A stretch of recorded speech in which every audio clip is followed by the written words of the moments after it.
Good morning. My name is Alan, and I am the Mind Alchemist. Today, I wanted to talk about tapping and how to use it with things like the emotion code and to come to a new level of peace and harmony within yourself. So, every emotion is really a duality. You could measure when you're using EFT or any other process how you feel about something, and you could get like a SUDS, a subjective unit of distress. So if you feel really bad, that might be a 10. If you feel really good, that could be a 10, depending on the way you set up your chart. But if, for example, you feel discouraged and it's at a 10, you could tap it down to a 0, or you could as well bring up the opposite feeling of discouragement, which would be peace or harmony or relief or something of that nature. So today I'm going to talk a lot about how to go from one to the other, because I think it's really important that if you want to move forward, you have to look at both the positive and the negative. So I do have the emotion flow chart here.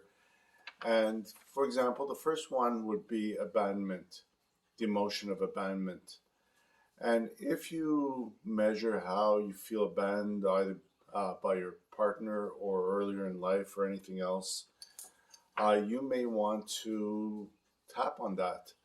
But if you release the abandonment, what would be the opposite feeling? What would be the opposite emotion? Would it be joy? Would it be love? Would it be supported? And you may want to measure that even though you release the abandonment, you still feel not supported or not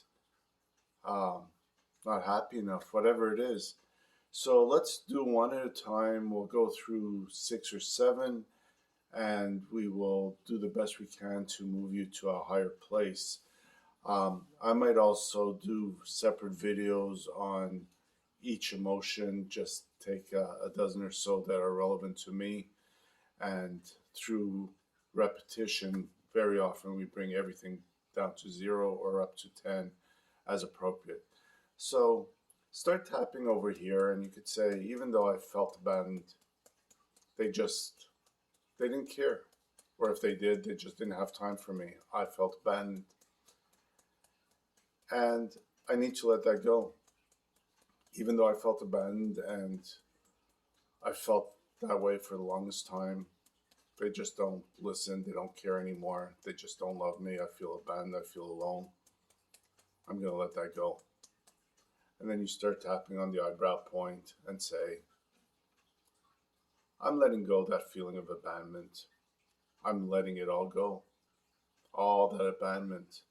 Every single time they neglected me, they didn't listen to me, they didn't care about me. Of course I felt abandoned. They left me at the airport. They made a movie about me. It's called Home Alone. They forgot about me. They could say they were busy. They could have their own problems. Doesn't stop me from feeling abandoned. I did feel abandoned. Totally abandoned. Sucks to be abandoned. But I'm letting that go. I'm letting go of all the abandonment. And then feel into the opposite feeling.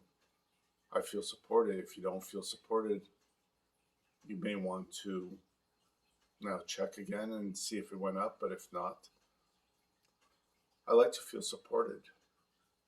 I like to feel heard. I can't change the past, but I'm choosing to feel supported. I support myself. God supports me. I like feeling supported. I like feeling acknowledged. I am sometimes acknowledged. Yeah, letting go of that past. It's all about the now anyways. I'm choosing to be supported. I choose to honor myself the way I am. I'm not trying to change anybody for who they're not. I'm just going to allow myself to be supported. And check again with your pendulum or check inside, see if you're feeling better. If you're feeling worse, if it's a 10, then move forward. If not, you might want to do another round or come back another day. Another one of the emotions that they have here is, for example, worried. Let's work on worriness, because that was one of mine for the longest time. My mother would always say to me, I'm worried. I'm worried about you. I'm worried about the future. I'm worried about the past. I'm worried about your father. I'm worried about your sister. That was her go-to line. And no wonder I picked it up, because there was always something to worry about.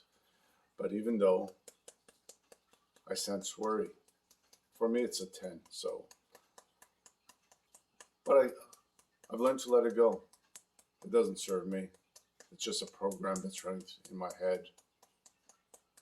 I'm letting it go. Letting go all that worry. All that worry. I worry about everything, everyone, all the time. Doesn't serve me. Don't know how to let it go. But I'm not feeling so worried right now. Maybe because there's nothing to worry about. But that would be too simple. I like to worry. Worry, worry, worry, worry, worry, worry with that. Yeah, very worried.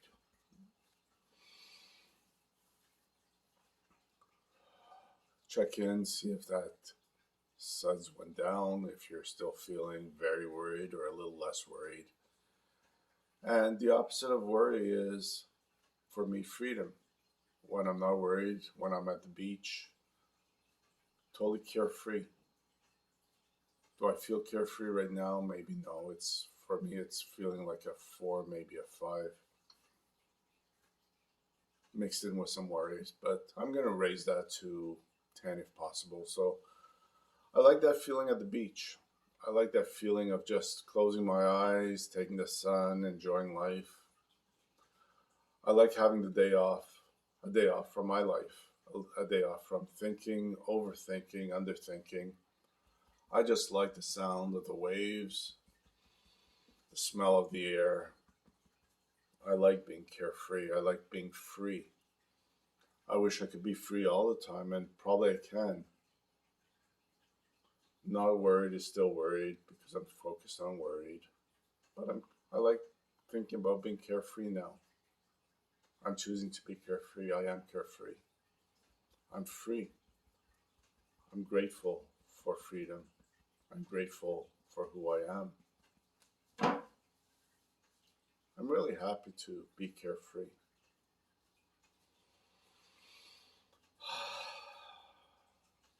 Who knows where the next paycheck will come from? The phone will ring. The money will flow. It has for the last, whatever years.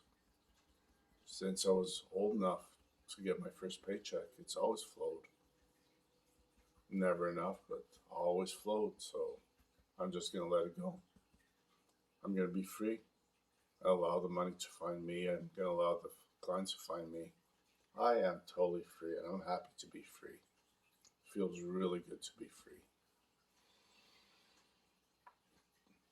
And I think we're going to just do one last one for today, but let's see what else comes up for us. So a lot of people are worried about the economy and maybe worried about their jobs. Maybe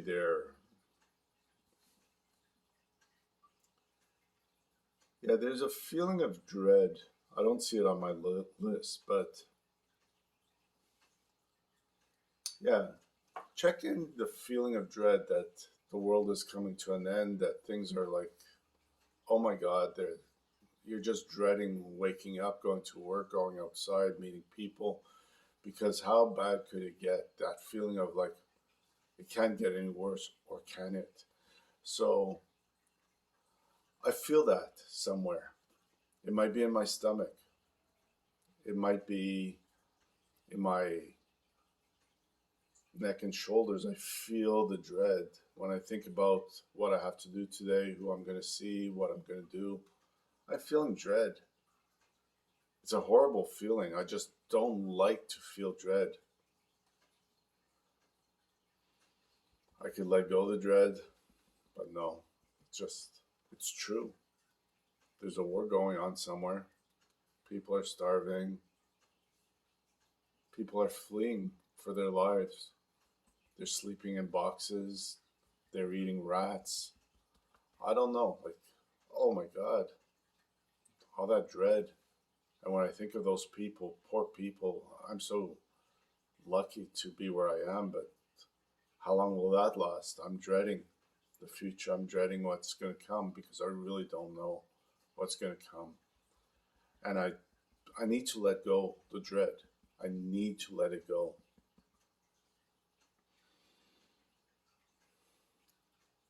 There's very little I could do except work on my emotions, let go of that feeling. I'm going to encourage you to keep on tapping on that. The opposite of dread is maybe excitement, enthusiastic. So if you're measuring both dread and enthusiasm, dread might be high while enthusiasm is low. But as you get your dread down, the enthusiasm might go up, and you could say, I could focus on the artwork that I want to do today. I could find peace within my heart before I could find peace outside my heart. I could get really excited or enthusiastic about having some friends over for lunch. I do like to make barbecues and have a hamburger over a beer. Not that I drink much, but I do enjoy on a hot summer's day to have a cool one. I like my friends. I enjoy my friends. I enjoy my life. And I know that they're coming this summer for a barbecue, and I'm excited. I'm enthusiastic about it. I'm going to clean up the grill. I'm going to make something special. I always like to make something special more than just a hamburger. Here's a hamburger, a bun, 2 slices of bread with ketchup and mayo. Maybe I'll check out YouTube and find some special recipe. I'm excited to have my friends over. I'm excited to reconnect with certain people. It's been a while. I'm happy about that. I'm enthusiastic to have it. I'll have the grill all cleaned up. I'll make sure there's plenty of gas in the propane tank. Feels good to feel good. And then you measure again the level of dread. You measure again the level of enthusiasm. And use your own words. Use your own experiences. If I could help you, I will. My name is Alan. I'm the Mind Alchemist, and I help people with EFT. I help people with hypnosis, because at the end of the day, all negative emotions, all non-beneficial emotions should be released so that you could live the best life ever. If you're having a struggle, if you need help, I'm always here at Mind Alchemist on YouTube, and I'm at mindalchemist.ca on my website. So I hope to hear from you soon. Enjoy this video and do measure the dualities, because everything has a plus or a minus, but sometimes both are in the same direction. So if you could release one and increase the other so that you're allowed by law of attraction to bring to you that which you want, it will serve you in a most wonderful way. Anyways, have a great day, and thank you for tapping with me.